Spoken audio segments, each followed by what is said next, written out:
In March 2026, two big things happened in Nigeria that changed everything. Most people talk about them separately as a problem, but they're actually part of the same story. Firstly, the price of petroleum from the new refinery did not change or drop as promised. Instead, it jumped to 1,500 naira per litre in almost every city in Nigeria. At the same time, the United States military began deploying high-tech drones and about 200 soldiers into northern Nigeria. On the surface, one looks like a money problem and the other looks like a security problem. But if you look closely, you will see that this is not a mistake. You are watching the final part of a plan that started 70 years ago. This is the moment the government stopped acting like parents to citizens and start acting like the business owners. By the end of this video, we're going to be showing you why you are being priced out of your own country, why foreign powers moving to guard your own wealth that is left, and also answering the question, why is the fuel price up to 1,500 when we have a refinery that is working in Nigeria, that is Dangote refinery? To understand why a local refinery cannot give you cheap fuel, you have to go back to 1956. That was the year oil was first discovered in a place called Oloibiri. When the British and the oil companies found oil, they did not build a system to make Nigeria rich. They built a system to export oil of the country as fast as possible. They treated the oil like it belongs to the world, not to the people living in that land. Fast forward to 2026, and the new refinery is doing the same thing. Even though Nigeria owns its own, it follows the old colonial rules. It sits in the special zone that legally makes it feel like it's a different country. The refinery buys crude oil in dollars and it has to repay huge loans in dollars.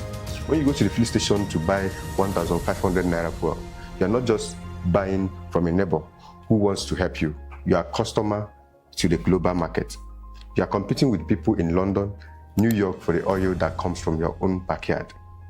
The refinery is like a fancy castle with its own rules, built on land that once belongs to the people who can no longer afford to buy what is being made inside of it. This gap between the people and the resources is not an accident. It's how the system was designed from the very beginning. You might wonder why the government doesn't simply lower the price to help families survive. To find the answers, we have to look at what happened in 1986. That was the year Nigeria adopted a major economic program called the Structural Adjustment Program. Global financial institution told Nigeria that if it wanted to borrow money, it had to stop protecting its own people. The country was told to remove subsidies and stop making essential goods available and cheap for its citizens. This began a long cycle which the government slowly stopped acting as a shield to these people and started acting more like a debt collector for the global financial system. This process continued for decades and eventually led to the Petroleum Industry Act in 2021. This law quietly changed the structure of the oil sector. It turned the national oil company into a commercial-driven business. This means that the company now focuses on profits the same way any private company would not on whether a mother can afford fuel to take her children to school. Legally, the government gave away much of its abilities to control price in order to protect consumers.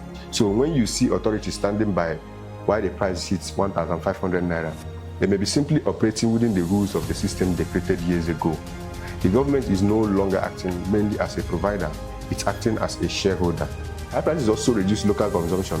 When people use less fuel domestically, more oil can be sold internationally to generate foreign exchange and repay a national debt. If you cannot afford to drive, the fuel you would have used becomes a product that can be sold abroad for dollars. This brings us to the most sensitive part of this story. Why are over 200 US troops and high-tech drones appearing in the north right now? Some analysts believe it's related to security cooperative against armed groups. But energy geopolitics is also part of the broader conversation. Nigeria has vast natural gas reserves, and many European countries are currently searching for reliable energy resources. One proposed project is the Nigeria-Morocco gas pipeline, which aims to transport Nigerian gas towards Europe. This makes Nigeria strategically important to the global energy system. At the same time, economic pressure inside the country is rising when fuel becomes extremely expensive and living costs increases. Public frustration can grow. Governments and companies often worry that unrest could threaten major infrastructure like pipelines or gas facilities. High-tech surveillance tools, including drones, can monitor large areas of land for security purposes. These systems are capable of flying for long periods and observing pipelines, infrastructure corridors, and broader regions. In many resource-rich countries, strong security around energy infrastructure is seen as a way to protect investment and maintain stable supply chains. The result can feel like a strange contrast.